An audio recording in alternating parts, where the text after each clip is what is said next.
Hello and a very warm welcome to F1 Nation. I'm Natalie Pinkham and I'm delighted to be joined by Mr. Tom Clarkson. How are you, TC? Pinks, I'm very, very well. Still in Portugal, where the weather is fine. And I'm still buzzing about the Grand Prix at the weekend, actually. How about you? Well, I'm actually down in sunny Devon. And I broke away from a little family holiday to watch the race yesterday and to be with you today. Oh. I think we were incredibly spoilt with the first two races.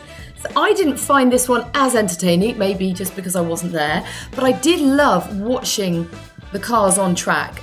I don't know about you, but it really felt like a roller coaster when you came over and the stomach went up into the back of your throat every single time. You couldn't get used to it, could you? So true. And it's like they really nailed how to get the gradient on the TV compared to when we were here in October. The sort of the helicopter shot as you're coming out of, I think it was turn 7, and then over the hump and then down and away. It was sensational. And Pinks, I have to disagree. I loved the race as well. I felt, yes, it was a different kind of race to the opening two. I mean, Bahrain was all about the anticipation of waiting for the overtake. We could see Max gaining on Lewis, couldn't we? And then Imola was just chaos because of the weather largely, and then of course the red flag. And this one was a bit more of a slow burn, but let's remember we did have overtakes for the lead.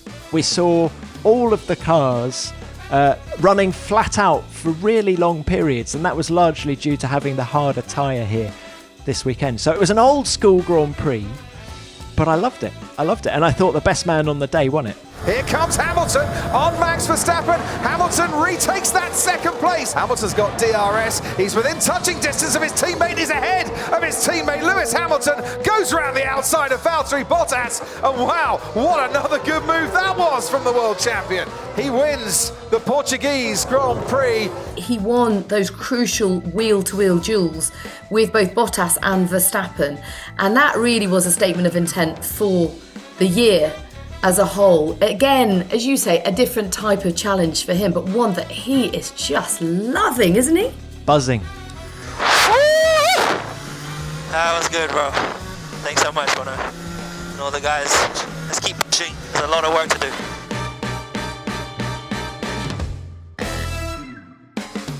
Coming up on F1 Nation, we hear from F1.com senior writer Lawrence Barretto to talk about the title fight.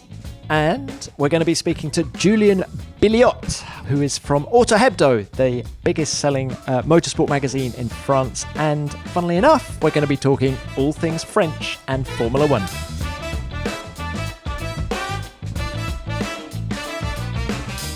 Do you know, I was totting up, Pinks, tell me if I'm wrong. When did Lewis last have this kind of consistent outside threat? And I think you have to go back to 2008 and Felipe Massa, because I think Ferrari of 17 and 18 didn't have the consistency.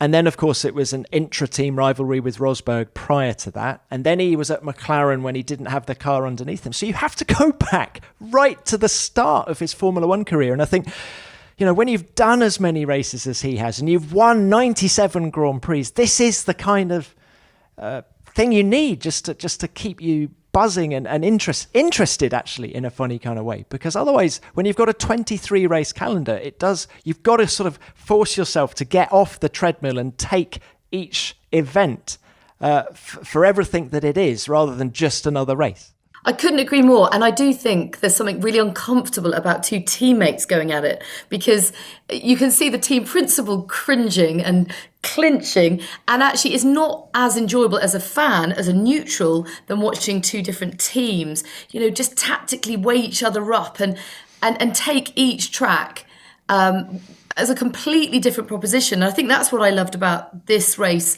You know, now I'm now contradicting myself from earlier, but I loved the fact that it was just a very different type of challenge. And again, we're going to see the same in Barcelona.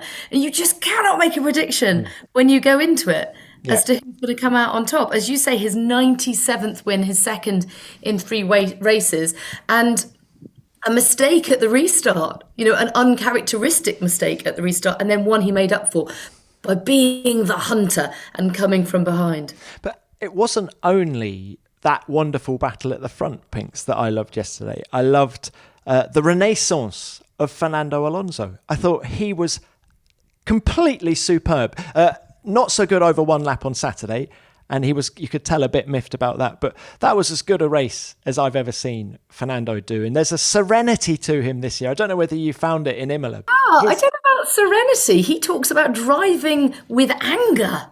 No, but when you talk to him, Pinks, I mean, I know you know Fernando well, but when you talk to him, he just seems so relaxed and serene, and I just thought that yesterday was a brilliant race. Equally, Lando Norris, I felt more confirmation of Lando being a top draw Formula One driver, and Daniel Ricciardo, better race, but Lando still better still than Daniel. So many stories to come out of the Portuguese Grand Prix. Yeah, it's interesting about Lando because he certainly seemed tense at the beginning of the year. And he knew that this was a really big deal for him this year, Daniel coming into the team. And he had to come out of the blocks really flying and prove that his third year in the team would bring him experience and the knowledge and the sort of wherewithal, if you like, to be able to cope with a multiple race winner like Daniel. And wow, hasn't he done well? His confidence is at an all-time high. There's no doubt about it. So fast. And it actually reminds me, this Lando-Daniel battle reminds me of Montoya and Raikkonen in 2005, because a bit like Daniel's been coming to McLaren for quite a long time. Zak Brown has been badgering him really since before he signed with Renault a couple of years ago. And Montoya signed with McLaren 18 months before he actually drove a race for them.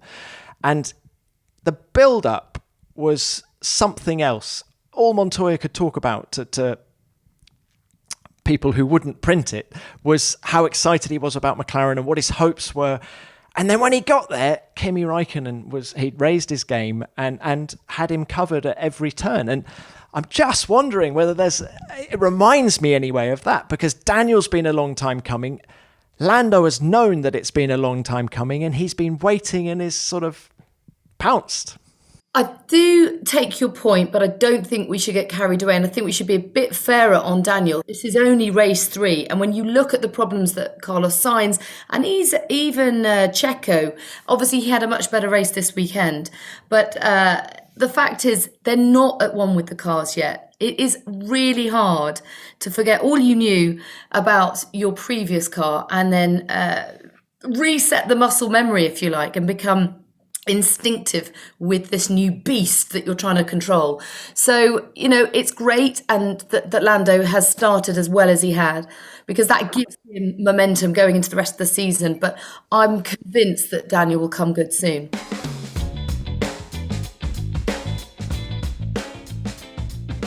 Well, TC, I'm delighted to introduce our first guest onto the show. It's F1.com's senior writer, Lawrence Barretto, coming to us from an airport in Portugal. Lawrence, how are you? I'm very good, thanks, Natalie. How are you doing? I'm in an airport. It's a bit random here.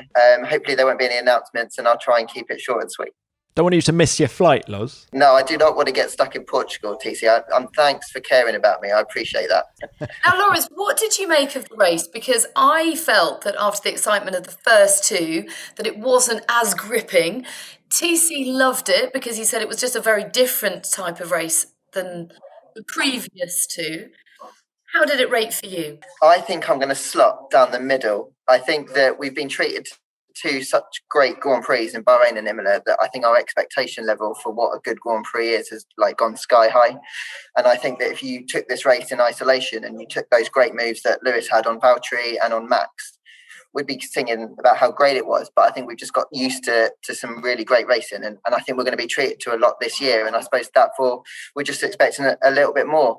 I appreciate that it kind of fizzled out a little bit and it became quite clear that Lewis was going to win that race quite early on, but I think that there was always that option that Max might come back, and because he's shown and Red Bull have shown that they are more than competitive to fight Mercedes. But Loz, just when it might have been fizzling out, we then had the excitement of who's going to get fastest lap, both Valtteri and Max coming in, and I felt that gave the last few laps a little bit of something as well.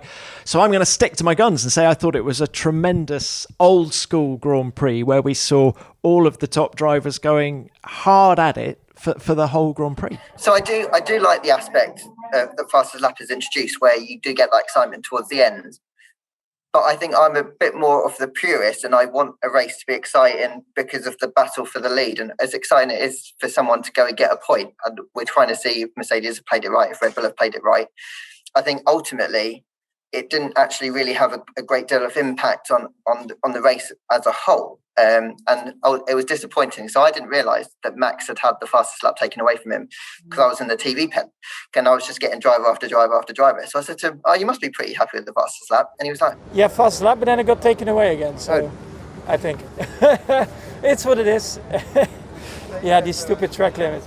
What was interesting was he was quite relaxed about that. He wasn't that bothered about losing 1 point in a year where I think he ordinarily would have done. I'm not sure. I think it annoyed him because he got a little dig in. He said, "Oh, there we go, track limit consistency again," because they weren't punishing that at turn 14 previously. I think it bugged him more than you think. And in a year where every single point is going to count, I think it really does matter. And guys, let's not forget that had he won the Bahrain Grand Prix, i.e. not exceeded the track limits there, had he got the fastest lap yesterday, he would be leading the World Championship by a country mile. And it's those fine margins that are going to decide this World Championship. And I think I worry that the gap is currently 8 points. And if Hamilton just ekes out a bit more of a gap, Max might start trying to force it. And then we might see him making a few more errors. And so I just want... He just needs to stop making these tiny, tiny little errors if he's going to beat Lewis Hamilton. I think, to be fair to Max, most years he's picked 5 events that he thinks he can win, and he's knuckling down and wanting to win those. He's got to change his mindset completely this year and try and race for the championship. And sometimes that means he's going to have to settle for second. And I think that's what's changed with him this year. He's kind of accepting it. I do agree, Tom, that if Lewis runs away with it, as he has done many years, then that is going to crack Max's confidence. But I do think that his maturity and that mindset change will kind of maybe push that further down the year before he starts over driving the car. Really good point. I tell you, evidence that Red Bull are setting themselves very high standards and have taken that big step forward was given when Verstappen said, "Look, the track just didn't suit us at all. We lacked pace and grip," and yet he should have put it on pole. He should have been on pole and he could have won the race. So really, it goes to show how fine these margins are and the standards that they're setting themselves now. And it's proof for all the fans out there that Red Bull really are in the mix this time. And, when we look ahead to Barcelona, which we'll do, I know, later in the podcast, but that really is a track that suits Max.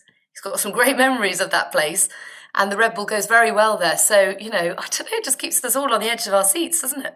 I think that's one of the concerns for Max and Red Bull is that they've got to take every single opportunity that they get because they're as much as Toto wants to say they're chasing, Mercedes are chasing, ultimately it's Red Bull, and Red Bull need to take every opportunity that they get. And Mercedes are so well versed in making the best of a bad situation that when things don't go well for them, and for example in Imola when it didn't look like they were going to win that race, they managed to turn things around. So I think that Red Bull, I don't know, it's hard because they haven't got that championship fighting experience, like recent championship fighting experience, to deliver when it matters consistently.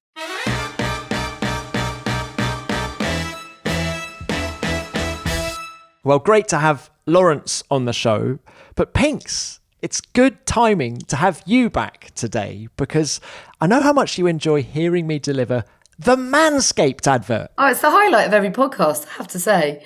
But you know what? It's not all about you because I also like to keep our listeners in the loop about our special offers.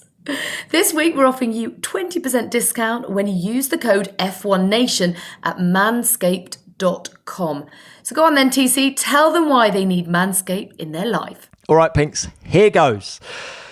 Manscaped is dedicated to helping you level up your full body grooming game with their perfect package. Yeah, 3.0 kit. The kit comes with the essential Lawnmower 3.0, waterproof, cordless body trimmer, and a ton of other liquid formulations. Christ, what are they? To round out your grooming routine. This is the best trimmer to help you trim up the hedges. It features a cutting-edge ceramic blade to reduce grooming accidents thanks to advanced skin-safe technology pioneered by Manscaped. Inside the perfect package, we all love one of them, you'll also find their Crop Preserver Bull Deodorant and Crop Reviver Bull Toner designed to make your balls smell irresistible. With a perfect package or performance package purchase, you get 2 free gifts. That's 2 free gifts. One of them is the Shed travel bag, which is worth a fair few quid, and the patented high-performance reduced chafing Manscaped boxers. Love the Manscaped boxers, by the way.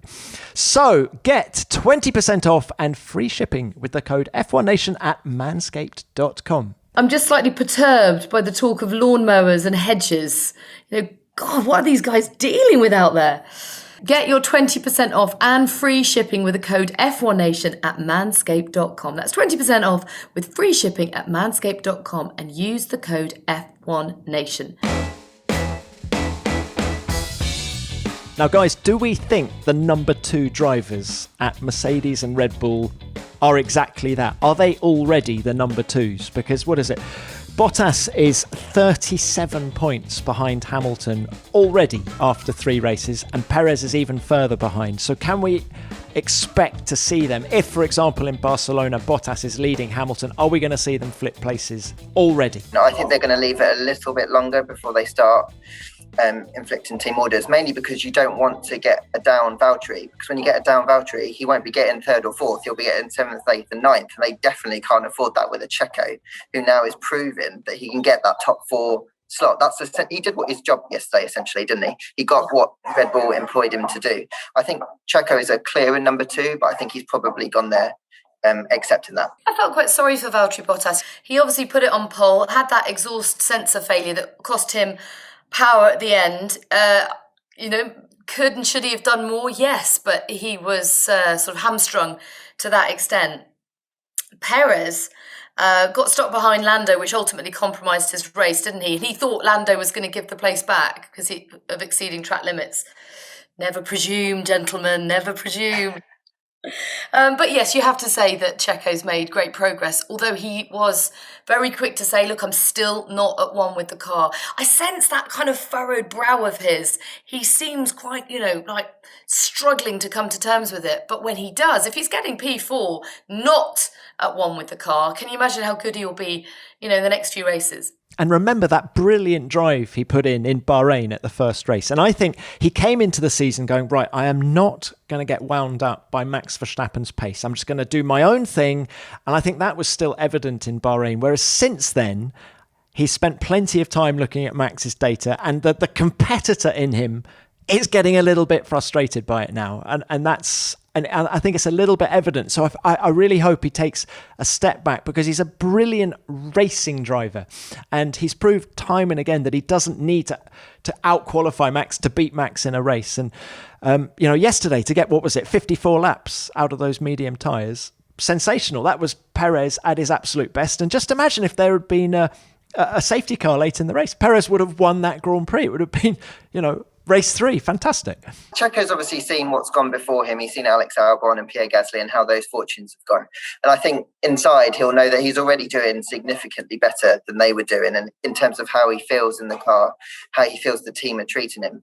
I think you're right, he's been incredibly hard on himself. But I think that's because he genuinely thinks that he can get that car to work in a way that those guys before him couldn't. And I think there were races like Imola where he was at a loss to explain why he was just so bad. You could see how much he was hurting himself, and he could have won the race. You're right. So I think that right now his head hasn't dropped, and he knows that he's actually got Max not too far ahead if he can kind of get things together. Okay, let's talk about Ferrari, because they didn't quite live up to their own higher expectations. When you consider the progress they've made from last year, that's really encouraging. But a strong quali on Saturday, and then a solid performance from Leclerc, although he was typically hard on himself after the race. But Sainz just had a really bad second stint, didn't he? And was just getting overtaken for fun at the end there. I mean, his tyre performance just dropping off in the closing stages. How do you feel, Lawrence, about where Ferrari are in the pecking order now? The fact that they were disappointed with what happened in Portugal shows that they feel that they should be P3 overall. I think that both Carlos and Charles think they should be around that 5th, 6th mark, pushing for a P3, P4 when the situation opens up. Carlos was very diplomatic in the pen yesterday when I asked him about, well, why didn't you go to the hard rather than the medium when you knew that the pace on the medium, you weren't getting it out of it. And he was just like, well, we made a decision. I think that they need to sharpen up their strategy. I think we've said that for how many years with Ferrari. I think they really do need to kind of knuckle that down, because at the moment they've got 2 drivers operating at a very high level. Carlos, of all the people who've changed teams, is adapting the best. He's settled in, got his feet under the table much, much quicker than the likes of Fernando, than of Sebastian. And I think they kind of need to make the most of that early doors before things start to change and maybe they turn their attention to next year. And did he give you any understanding as to why Ferrari struggled with graining on the mediums in a way that perhaps the other teams didn't? No, I think that honestly, I think they're at a loss. Both Charles and Carlos were at a loss to explain why they were struggling on that rubber. It's slightly more encouraging that it wasn't just in the race; it was kind of across the weekend that they were struggling. So at least it wasn't an anomaly in the race. And they're just going to have to look at that going forward. It could be all sorts of things, just like the track surface, in a way that they just couldn't get the tyre into the right window. And they have, not forget, they've struggled with that over the years as well, getting it into the window. Sebastian used to bang on about that all the time, couldn't get the tyres into the window. So I think these are just things that have been in the Ferrari's DNA for a while. And now because they're performing at a higher level, we're just seeing that a little bit more. It's just a little bit more obvious. And while it was a frustrating race for Carlos, I think he will still actually be looking at the positives going into his home Grand Prix next weekend, because to qualify 5th and out-qualify Charles Leclerc was a great job by him. And I think, a racing driver is ultimately measured on his speed. And for Carlos to out-qualify the Quali-Meister in Charles Leclerc was a big moment for him. So there are certainly positives for him to take away from Portugal, even if the race didn't pan out. Yeah, I think Carlos, honestly, was thinking a podium was on the cards on Sunday. And I think the very fact that he's got that in his mentality at the moment shows how settled he is. He's obviously moved to Italy, spent tons of time with the team. He's integrated so well with them. And that is showing in the way that he works with his engineers at track and the ability to get involved with the car, get the setup right early doors, kind of across the weekend, building that rhythm. And you're right, the final result wasn't exactly what he'd wanted it to be. But I think that in terms of where he is relative to Charles, I think he's much closer than he thought he would have been at race 3 of the season. Well, let's talk about a Ferrari past driver in Kimi Räikkönen. A mistake made by him at the beginning. And someone's made contact, and there is Kimi Räikkönen. And was there contact? Or did that front wing just break under the loads that it was being subjected to? It was on his teammate, actually. Every team principal's worst nightmare when the 2 cars come together. And actually, you'd have to say, thankfully, Giovinazzi didn't sustain damage and was able to carry on and actually have a pretty strong race. But Kimi described being caught in Gio's slipstream and then obviously lost his front wing, got stuck under the car, couldn't steer and ended up in the gravel. But actually, overall, what do you think about Alfa Romeo's progress? Because they showed good pace and Kimi certainly made a good start, didn't he? Exactly, that's what I said to him. He'd made 2 places up and he was actually going really well, because that car, I think of all the cars on the grid, has been the most improved from one year to the next. So I think they're actually frustrated that they're not getting more out of their car at the moment. I'm quite impressed at how Kimi is delivering this year. I know that isn't a great example of him delivering, but I think that he was very open and honest. He said to me that he was looking at switches on the straight, and so he looked down, was looking at switches. By the time he'd looked back up again, Antonio Giovinazzi was there. And I was just like, well, and he just came out and said, well, that was my mistake. I guess you can't really hide that, can you? But fair play to him for admitting it. The problem of being a 41-year-old Formula One driver is that everyone is waiting for the moment when you're over your peak, aren't they? I think, and it's a really unfair judgment, because why can't he do it at 41? Why can't he do it at 45? But I think... I mean, you did, Tom, right? Well, me as a racing driver? Get out of the park at sort of 58. And I just think the naysayers, the anti-Kimi people, if there are any within the team, but certainly in the paddock, will be saying, oh, he's 41. That's an unforgivable mistake. And so Kimi needs a big weekend in Spain just to clear his name, I feel.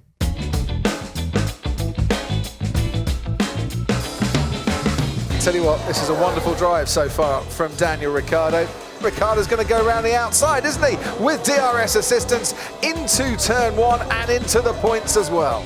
Should we talk about Daniel for a second? Because obviously that was a great recovery drive to get points from P16. Getting back into the points was a success for him because he just clearly isn't comfortable with the car.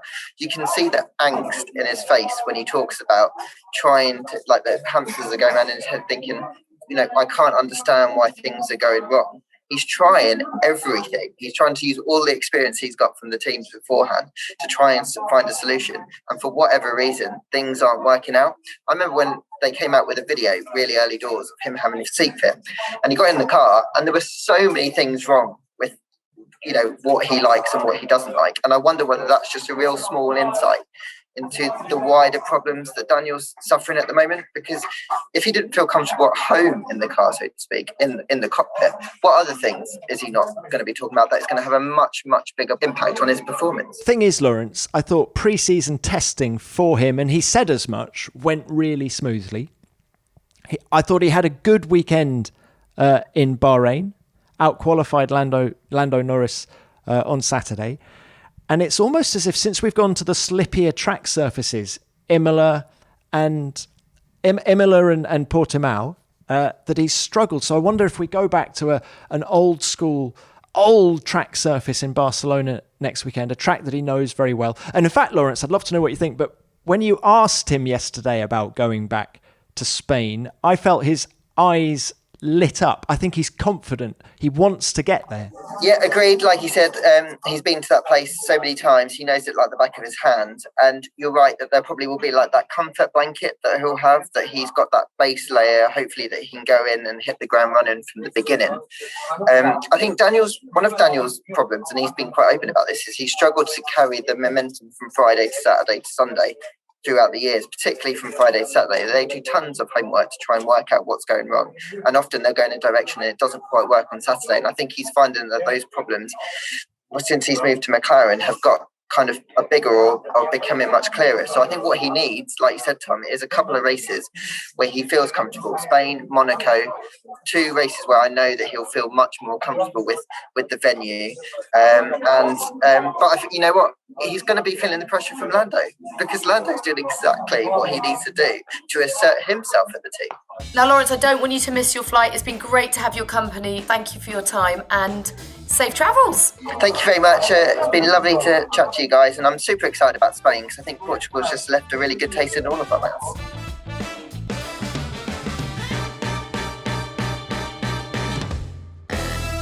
Now, Pinks, it's time to talk all things French, because we have our French correspondent on the line, Julien Billiot from Auto Hebdo, which is the largest selling motorsport magazine in France. Julien, are you there? I am here, next to Portimao. I'm interested to know, there's obviously been a significant step forward for Alpine this weekend. How much interest is there in the team in France? I mean, Renault has been in Formula One for nearly 45 years, so there is definitely an emotional connection between the brand and French Formula One fans, you know, from the days of Jean-Pierre Jabouille and Alain Prost, René Arnoux, and in more recent times, of course, Fernando Alonso winning in 05 and 06. So there is an emotional bond between French Formula One fans and Renault. And I think the rebranding with Alpine is quite an exciting project, because the brand, even in France, remains fairly niche, and it was associated more with rallying in the 70s and endurance racing. But I think it will allow to project the brand on a bigger platform. But definitely in France, there is an emotional bond, even though sometimes we like to make fun of it, of course. Do you make fun of Alpine? All the time, of course. Pourquoi?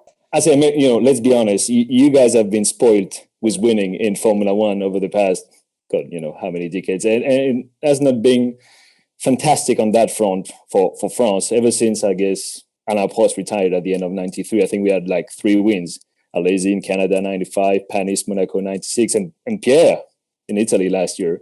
So, rather to be sorry for ourselves, we'd rather make fun of ourselves, I guess. It's so interesting you should say that, because I don't know if you read, I'm sure you did, Pierre's column about growing up with Antoine and how people would say, almost mock them, say, well, decent Formula One drivers don't come out of France. And yet he said that just made him all the more determined to really make it. And when I think back to his win in Italy last year and the emotion that he showed and the commitment and sacrifice that his family's had to make to get him to that place, I mean, that must make you incredibly proud. I felt proud. I'm not even French. I was first of all super lucky to be in Monza because we have a rotational calendar with my teammate Jean-Michel, whom I say hello to. And I was actually lucky to be in Monza at that time. And I was like super emotional. I really struggled to actually write down the report and everything because it was such a momentous thing for France. And we were not prepared for that. This is what I told Pierre. We were not prepared for that.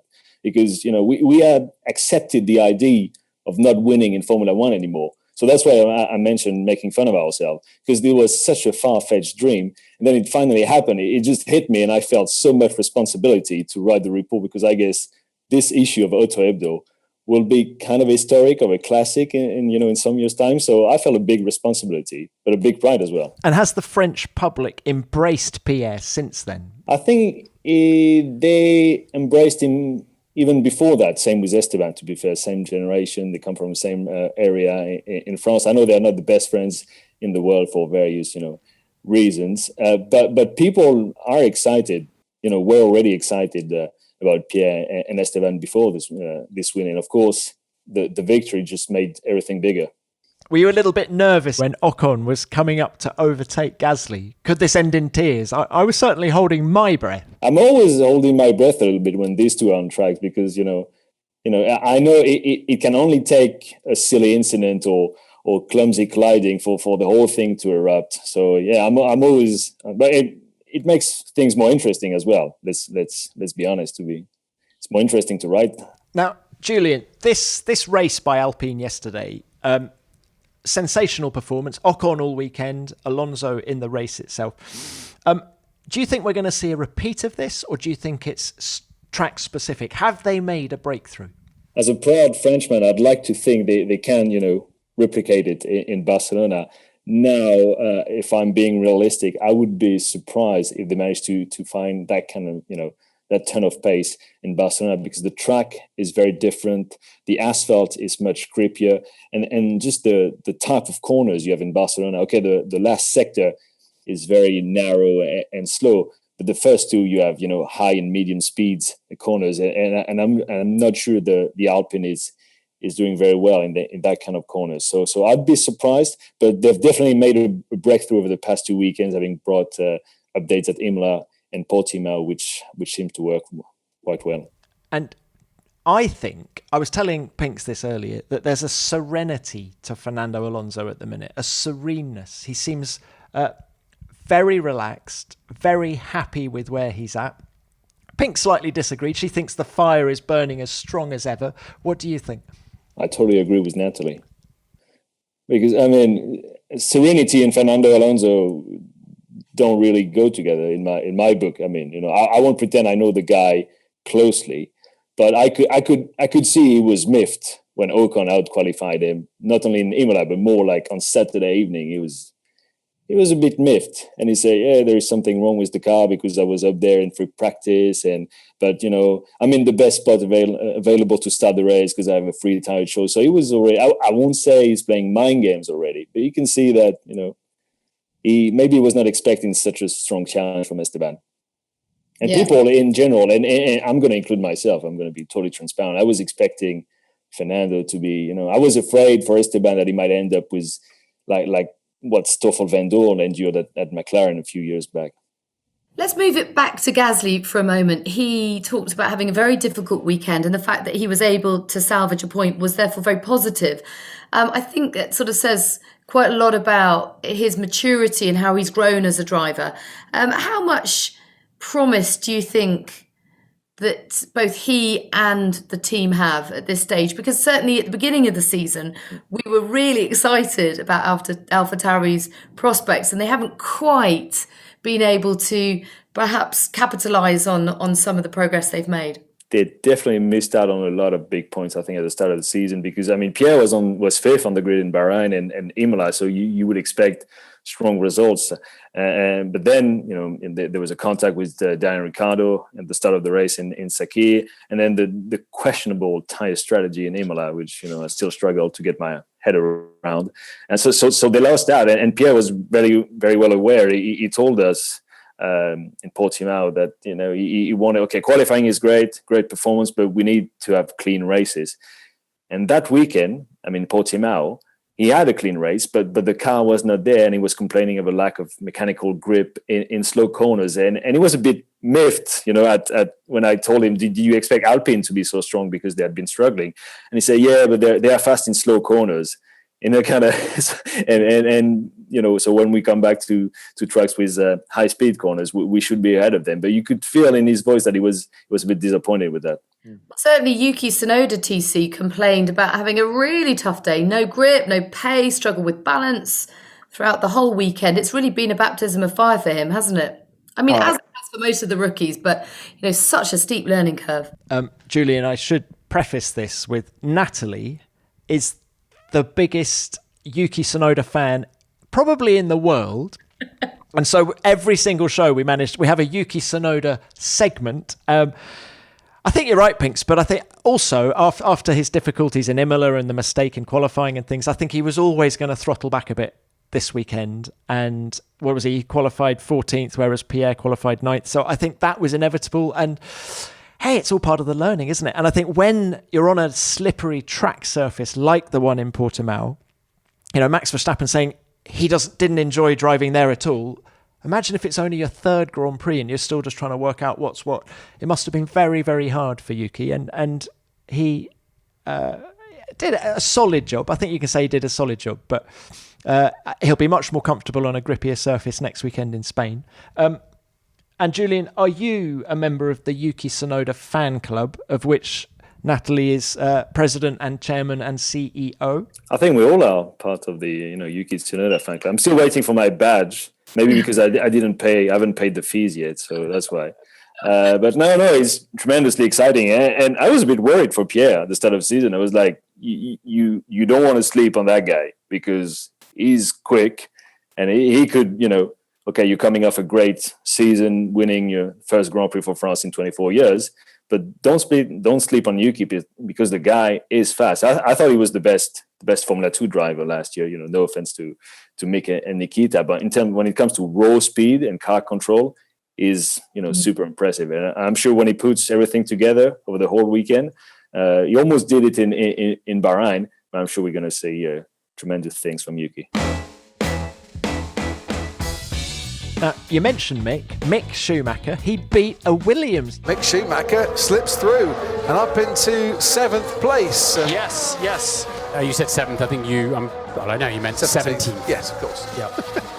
If you're driving a Haas in 2021, that is as good as it's going to get. Sensational. It's almost like a win. I mean, it was funny because in the media center, when Mick overtook Nicholas Latifi, there was a big cheer coming from my German colleagues, and they were like super excited with it. So, part of the fun, because of course they were fighting for P18 or P17 at the time, but still it shows that, this is, no small achievement, especially if you look at the gap with Nikita. I know Nikita had an extra stop, but still the gap is quite significant. So definitely a strong start to his F1 career for me. Yeah, it was more than a minute ahead of Nikita, wasn't he? Just very quickly, Julian, how did you read what happened at the front yesterday?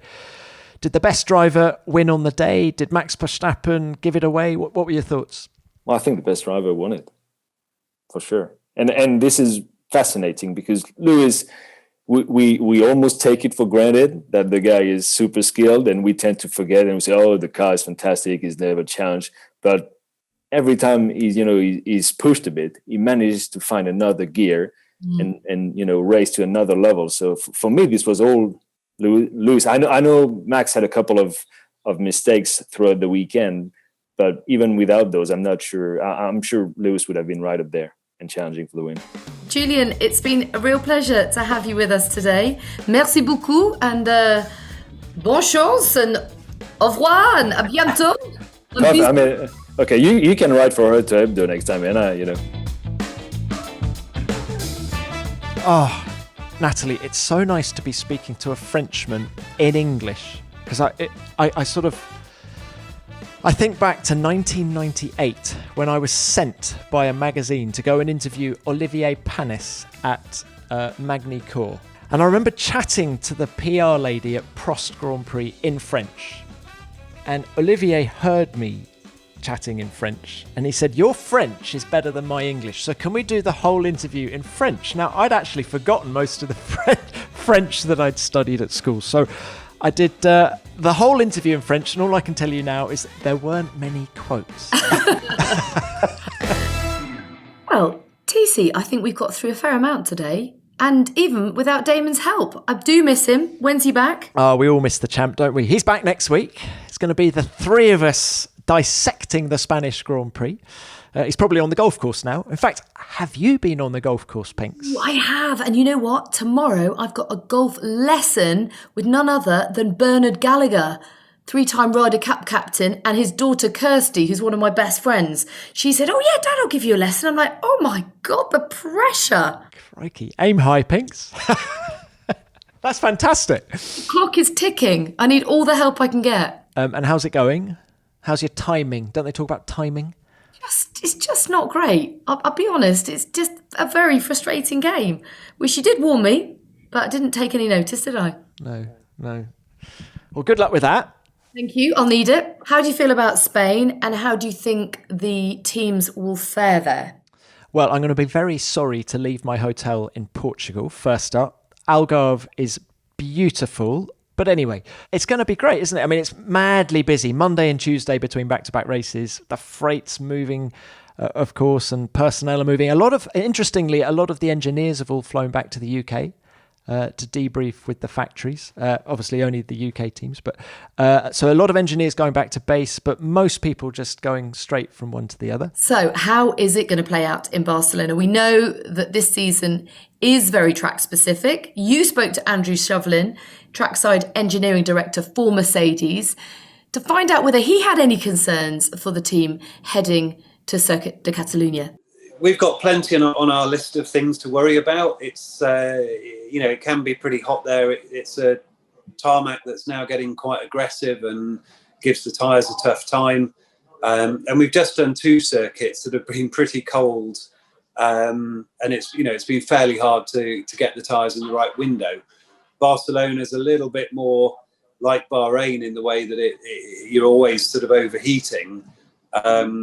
And Bahrain was not a very kind place to us in some respects. Well, TC, that's a really interesting point, because Bahrain didn't work so well for them, and then they feel like they kind of got the momentum, their mojo back. It's going to be really interesting to see if Red Bull can capitalise on that. Oh, I mean, it's mouthwatering, isn't it? When you think what happened in Bahrain and on the evidence of what Andrew's just said, it's advantage Red Bull going in.